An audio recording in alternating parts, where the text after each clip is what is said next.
ഇറാന്റെ സംയുക്ത സൈനിക മേധാവി അടക്കം ഈ സൈനിക തലപ്പത്തുള്ള ആദ്യത്തെ 4 പേരെയാണ് ഇസ്രയേൽ ആക്രമണത്തിൽ തട്ടിയത്.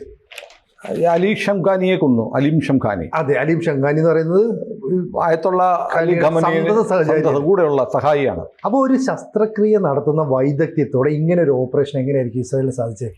അതൊരു ചോദ്യമാണ്. കാരണം വിമാനങ്ങൾ 100 ആക്രമണ വിമാനങ്ങൾ, അവർക്ക് അകമ്പടിയായി 100 വിമാനങ്ങൾ, അങ്ങനെ 200 വിമാനങ്ങൾ പങ്കെടുത്ത ഓപ്പറേഷൻ.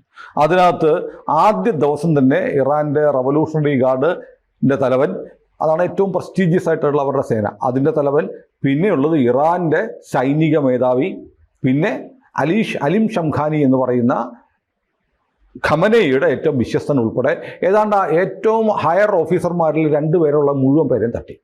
അതിപ്പോൾ തെരഞ്ഞു പിടിച്ച് കൊലപ്പെടുത്തിയതുപോലെയാണ്. എങ്ങനെ വിമാനത്തെ വന്നിട്ട് എങ്ങനെ തെരഞ്ഞു പിടിച്ച് കൊലപ്പെടുത്താൻ പറ്റും എന്നൊരു ചോദ്യം ബാക്കിയാവുന്നു. അതിൻ്റെ ഉത്തരം ഇപ്പോൾ വന്നിട്ടുണ്ട്. അതായത് ഇസ്രയേലി ഡിഫൻസ് ഫോഴ്സ് ഒരു വീഡിയോ അപ്ലോഡ് ചെയ്തിരിക്കുന്നു. ബ്ലാക്ക് ആൻഡ് വൈറ്റ് വീഡിയോ ആണ്. 2 പേരെ കാണുന്നുള്ളൂ, വേറെ ആളുകളുണ്ട്. 2 പേർ ചെയ്യുന്ന പ്രവർത്തികൾ ബാക്കിയുള്ളവർ ഷൂട്ട് ചെയ്ത് കാണിക്കില്ല. രാത്രിയാണ്, നേരം പുലർന്നിട്ടില്ല, അന്ധകാരത്തിലാണ്. അതുകൊണ്ട് നൈറ്റ് വിഷൻ ക്യാമറ വെച്ചെടുത്തതാണ്. അവർ നിന്നിട്ട് എന്ത് ചെയ്യുന്നു, അവരൊരു മരുഭൂമി എന്ന് തോന്നിക്കുന്ന ഒരു പ്രദേശം, ആ പ്രദേശത്ത് നിന്ന് ഡ്രോണുകൾ അയക്കുകയാണ്. ഡ്രോണുകൾ പ്രിസിഷൻ ഡ്രോണുകളാണ്, ആയുധങ്ങൾ വെച്ചിട്ടുള്ള കൃത്യമായ ലക്ഷ്യങ്ങൾ ഫോക്കസ് ചെയ്തിട്ടുള്ള ഡ്രോണുകൾ അയക്കുന്നു. ഈ ഡ്രോൺ ആക്രമണത്തിലാണ് മിസൈൽ, അതായത് ഇസ്രയേലി വിമാനങ്ങൾ നടത്തിയ മിസൈൽ ആക്രമണത്തിലല്ല, മറിച്ച് ഡ്രോൺ ആക്രമണത്തിലാണ് ഈ പറയുന്ന പ്രധാനപ്പെട്ട ഉന്നത സൈനിക മേധാവികളും ഖമനയുടെ വിശ്വസ്തനായ സഹായിയായിട്ടുള്ള ആളും കൊല്ലപ്പെട്ടതെന്ന് പറയുന്നു. അപ്പോൾ എങ്ങനെ വിമാനത്തിലിരുന്ന് ചെയ്യാൻ പറ്റും എന്നതിൻ്റെ ഉത്തരമാണ് വീഡിയോ. അതായത് ഇപ്പോൾ പുറത്തു വരുന്ന വിവരം, ഇറാനകത്ത് നിന്ന് ഓപ്പറേറ്റ് ചെയ്ത ഡ്രോണുകൾ പോയാണ് ഇവരെ കൊന്നത്. അതായത് ഇസ്രയേലി യുദ്ധവിമാനങ്ങൾ വരുന്ന അതേ സമയത്ത് ഇറാൻ്റെ ഉള്ളിൽ നിന്ന് ഇറാനിലെ പ്രധാനികളുടെ വീടുകൾ നോക്കി ആക്രമണം നടന്നു. ഇതെങ്ങനെ നടന്നു എന്ന് ചോദിച്ചാൽ അതിൻ്റെ ഉത്തരം 3 അക്ഷരമുള്ളൊരു പേരാണ്, അതാണ് മൊസാദ്. അതായത് ഇന്നലെ നെതന്യാഹു പറഞ്ഞിട്ടുണ്ട്, നെതന്യാഹു അല്ല, ഇസ്രയേലിൻ്റെ സൈനിക മേധാവി ഇയാൽ സാമിർ പറഞ്ഞു, ഞങ്ങൾ ഈ ആക്രമണം ഇപ്പം നടത്താൻ തീരുമാനിച്ചതല്ല, 2025 ഈ വർഷം ഏപ്രിൽ മാസത്തിൽ നടത്താൻ തീരുമാനിച്ച ആക്രമണമായിരുന്നു ഇത്. അത് ഞങ്ങൾ മെയ് ജൂൺ വരെ ഒന്ന് മാറ്റി വെച്ചിരുന്നു. 2 മാസം മുമ്പേ നടക്കേണ്ടതായിരുന്നു. ഞങ്ങൾ അതിനുള്ള എല്ലാ സംവിധാനങ്ങളും ചെയ്തിരുന്നു. ഇറാനകത്ത് തന്നെ എവിടെയൊക്കെയാണ് ഇവരുടെ കേന്ദ്രങ്ങളെന്ന് ഞങ്ങൾ മനസ്സിലാക്കിയിരുന്നു. അതിനെക്കുറിച്ച് ഡിഫൻസ് സൈറ്റുകൾ പറയുന്നത് ഇറാൻ്റെ ചരിത്രത്തിലെ ഏറ്റവും വലിയ മൊസാദ് ആക്ഷൻ പ്ലാനാണ് ഇപ്പോൾ നടന്നത്. കാരണം ഇറാനിലേക്ക് വലിയ തോതിൽ മൊസാദിൻ്റെ പ്രവർത്തകർ എത്തിയിരുന്നു. അവർ ഇറാനിൽ താമസിച്ച് കഴിഞ്ഞ 1 വർഷമായി ഈ പദ്ധതി പ്ലാൻ ചെയ്യുകയായിരുന്നു. നമ്മൾ ഓർക്കുന്നില്ലേ, പേജർ ആക്രമണം ലെബനോണിൽ ഹിസ്ബുള്ളയ്ക്ക് നേരെ നടന്ന് നസറുള്ള ഉൾപ്പെടെ അവരുടെ തലവൻ്റെ വരെ മരണത്തിലേക്ക് വരെ നയിച്ച ആ പേജർ ആക്രമണ പരമ്പര 2 വർഷത്തോളം എടുത്ത് പ്ലാൻ ചെയ്തതാണ്. എന്ന് പറയുന്നത് പോലെ ഇറാനിലെ ന്യൂക്ലിയർ കേന്ദ്രങ്ങൾ തകർക്കണം എന്നുള്ളത് തീരുമാനമെടുത്തു. അത് നടപ്പാക്കുമ്പോൾ കൃത്യമായിരിക്കണം, പാളിപ്പോകാൻ പാടില്ല എന്ന് തീരുമാനിച്ചിരിക്കുന്നു. കൃത്യമായി നടത്തണമെങ്കിൽ അത് കൃത്യമായി ടാർഗറ്റ് ചെയ്യണം, എവിടെയാണെന്ന് അറിയണം. വിമാനത്തിൽ വരുമ്പോൾ ഒരു പക്ഷേ ബോംബിടുമ്പോൾ ഒരു പ്രദേശമൊക്കെ കത്തിപ്പോവും, അതിനകത്ത് ചിലപ്പോൾ ആളുണ്ടാവും, ചിലപ്പോൾ ആളില്ലെന്നും വരാം. അതുകൊണ്ട് വിമാനാക്രമണം, വ്യോമാക്രമണം നടക്കുന്നതിനൊപ്പം തന്നെ ഇവരിയ്ക്കുന്ന സ്ഥലം കണ്ടെത്തി അവരെ ആക്രമിക്കണം. അതിനെന്ത് ചെയ്യണം? ഇറാനിൽ നമ്മുടെ ആളുകൾ വേണം. അതിനുവേണ്ടി മൊസാദിൻ്റെ ഒരു ടീമിനെ ഇറാനിലേക്ക് വിട്ടിരുന്നു. ആ ടീം ഇറാനിൽ ഒരുപക്ഷെ ഇപ്പോഴും ഉണ്ടാവാം. അതല്ലെങ്കിൽ ഈ വ്യോമാക്രമണം നടന്ന രാത്രിയിൽ ഇവരെ എയർലിഫ്റ്റ് ചെയ്തോ വല്ല മാറ്റിയിട്ടുണ്ടാവാം.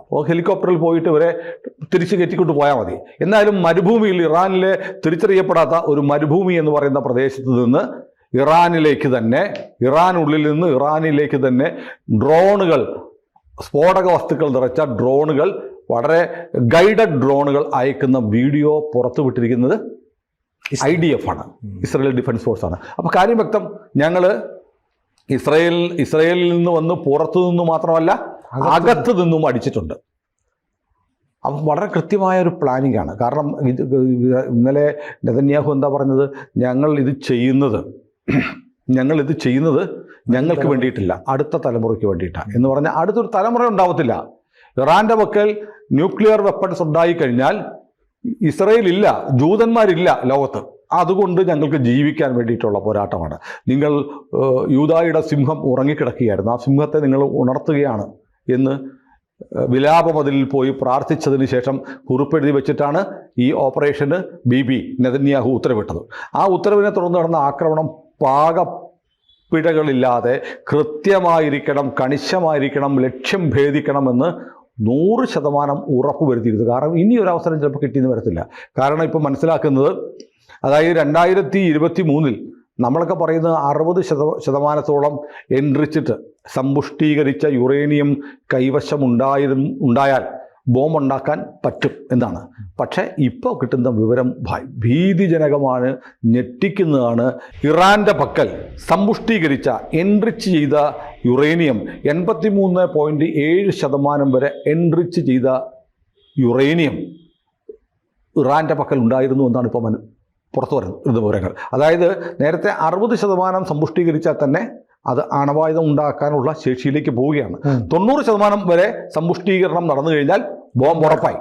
അപ്പോൾ 83.7%, അതായത് 84%, അല്ലേ? 84% വരെ സമ്പുഷ്ടീകരിച്ച യുറേനിയം ഇപ്പോൾ അത് ആയിരക്കണക്കിന് കിലോഗ്രാം ഇറാന്റെ കയ്യിലുണ്ട്. ഇപ്പോൾ അടിച്ചില്ലെങ്കിൽ പിന്നെ എപ്പോൾ അടിക്കും?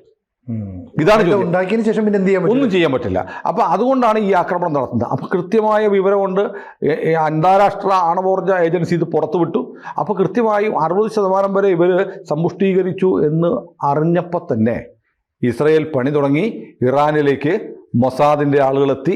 അവർ കൃത്യമായി ഓരോ നീക്കങ്ങളും പഠിച്ചിട്ട് നോക്കൂ, കൊല്ലപ്പെട്ടവരിൽ അവരുടെ ഏറ്റവും പ്രധാനപ്പെട്ട ആണവ ശാസ്ത്രജ്ഞന്മാരുണ്ട്, ഖമനയുടെ ഉപദേഷ്ടാവുണ്ട്, സൈന്യത്തിൻ്റെ തലവനുണ്ട്, റിപ്പബ്ലിക് റവല്യൂഷണറി ഗാർഡിൻ്റെ മേധാവിയുണ്ട്, പിന്നെ 2ാം നിര 3ാം നിരയുള്ള സൈനിക ഉദ്യോഗസ്ഥന്മാരുണ്ട്. നേതൃത്വത്തെ അപ്പാടെ ഉന്മൂലനം ചെയ്തു. അതോടൊപ്പം തന്നെ തന്ത്രപ്രധാനമായ ആണവ കേന്ദ്രങ്ങളും തകർത്തു. ഇതാണ് ഇപ്പോൾ പുറത്തു വരുന്ന വാർത്ത. അത് ചെയ്യാതെ ഇനി ഇസ്രായേലിന് മുന്നോട്ട് പോകാൻ പറ്റില്ല. ഇപ്പോൾ അമേരിക്കൻ പ്രസിഡന്റ് ട്രംപ് പറയുന്നത്, ആദ്യം ട്രംപ് പറഞ്ഞു ഞങ്ങളൊന്നും അറിഞ്ഞിട്ടില്ല എന്ന് പറഞ്ഞു. പക്ഷേ ട്രംപ് ഇപ്പോൾ വീണ്ടും പറഞ്ഞിരിക്കുന്നത് ഞാൻ 60 ദിവസം കൊടുത്തു, 60 ദിവസം ചർച്ച എന്ന് പറഞ്ഞിരുന്നു. 61 ദിവസമാണ് ഇപ്പോൾ ഇത് ചെയ്തത്, ഇസ്രായേൽ ചെയ്തത്. ഞാനിപ്പോൾ എന്ത് ചെയ്യാനാ? 60 ദിവസം, 2 മാസം, 60 ദിവസം, 60 days കൊടുത്തിട്ട് എന്തുകൊണ്ട് ഖമനേയി തയ്യാറായില്ല?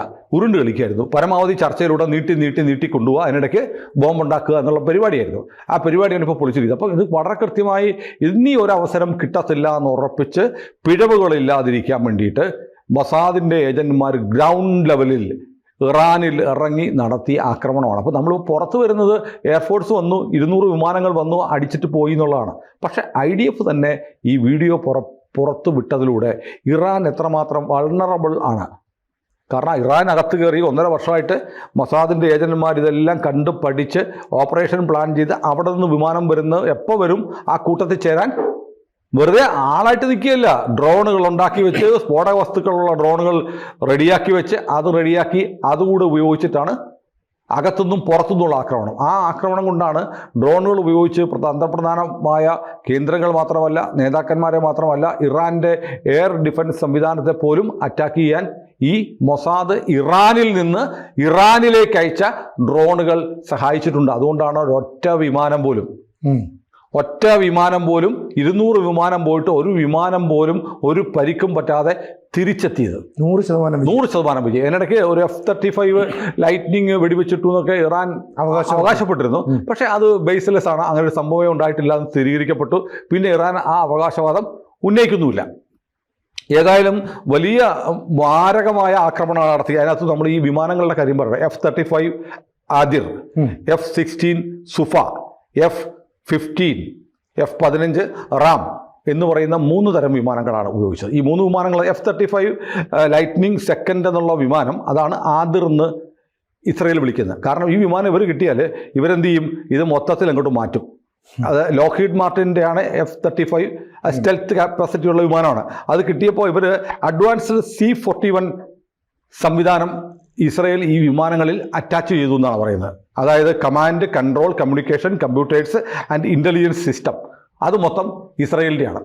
അമേരിക്ക കൊടുത്ത ഈ വിമാനത്തിൽ അവർ C-41 എന്ന് പറയുന്ന ഒരു അവരുടെ സ്വന്തം ടെക്നോളജി ഇൻസ്റ്റാൾ ചെയ്തു. അങ്ങനെ വരുമ്പോഴത്തേക്ക് ഇത് ഭയങ്കര മാരകമായ ശേഷിയുള്ള വിമാനമായിട്ട് ഒരുപക്ഷെ അമേരിക്കയുടെ കയ്യിലുള്ള F-35 മാരക ശേഷിയുള്ള വിമാനമായി ഇസ്രയേൽ മാറ്റി. ഇസ്രയേലിന്റെ കയ്യിലുള്ള F-35 അവർ ആഡിർ എന്നാണ് വിളിക്കുന്നത്. ആഡിർ മാറി. അതുപോലെ F-16 അതിനെ അവർ മോഡേണൈസേഷൻ ചെയ്ത് അവരുടെ ആവശ്യങ്ങൾക്കനുസരിച്ച് അഴിച്ച് പണിത് പൊളിച്ച് പണിത് ഒക്കെ ചെയ്ത് അതിനെ സുഫ എന്ന് വിളിക്കുന്നു. F-15 റാം എന്നാണ് വിളിക്കുന്നത്. നമ്മുടെ റാം അല്ല, നമ്മുടെ റാം ആയിക്കോട്ടെ, RAM ആണ്, റാം എന്ന് വിളിക്കുന്നു. ഇങ്ങനെയുള്ള വിമാനങ്ങളെ ഉപയോഗിച്ചിട്ടാണ് ഈ ആക്രമണം മുഴുവൻ നടത്തി. ഇതിൽ എല്ലാ വിമാനങ്ങളും സുരക്ഷിതമായി തിരിച്ചു വന്നു. അപ്പം നമ്മൾ ആലോചിക്കേണ്ടത് ഇസ്രായേൽ ഏതെല്ലാം തരത്തിൽ പ്ലാൻ ചെയ്യുന്നു. നമ്മൾ നോക്കൂ, നമ്മുടെ വയനാട്ടിലുള്ള ഒരു ചെറുപ്പക്കാരൻ, മലയാളി ചെറുപ്പക്കാരനെ വരെ ഉപയോഗിച്ചൊരു കമ്പനി ഫ്ലോട്ട് ചെയ്ത് ആ കമ്പനിയുടെ പേരിൽ മറ്റു പല കമ്പനികൾക്ക് നിന്ന് കൊട്ടേഷൻ എടുത്ത് അവസാനം എന്താണ് ഹമാസിനെ കൊണ്ട് അത് പേജറുകൾ ഉണ്ടാക്കിച്ച് അതിന് പരസ്യം ചെയ്ത് ഹമാസിനെ കൊണ്ട് വാങ്ങിപ്പിച്ച് അവൻ്റെ പോക്കറ്റിലിട്ട് പൊട്ടിച്ചു കൊടുത്ത ഒരാസൂത്രണം എന്ന് പറയുന്ന പോലെ ഇറാനെ അടിക്കുമ്പോൾ പുറത്തു നിന്നും മാത്രം പോരാ, അകത്തു നിന്നും ആക്രമിക്കണം എന്ന് തീരുമാനിച്ച് മൊസാദിൻ്റെ ഏജന്റുമാരെ ഇറാനിലേക്ക് ഇറക്കി വിട്ട് 1 വർഷത്തോളമായി അവരവിടെ നിന്ന് സമയം വന്നപ്പോൾ അവരുടെ പക്കലുള്ള ഡ്രോണുകളും കൂടി ഉപയോഗിച്ചിട്ടാണ് ആക്രമിച്ചിരിക്കുന്നത് എന്നാണ് ഇപ്പോൾ വരുന്ന വിവരം. അതിൻ്റെ വീഡിയോ IDF പുറത്തുവിട്ടത് നമ്മൾ പ്രേക്ഷകരെ കാണിച്ചിട്ടുണ്ട്. കൂടുതൽ വാർത്തകളും വിശേഷങ്ങളും നിങ്ങളിലേക്ക് എത്താൻ ABC മലയാളം സബ്സ്ക്രൈബ് ചെയ്യുക, ബെൽ ബട്ടണും അമർത്തുക.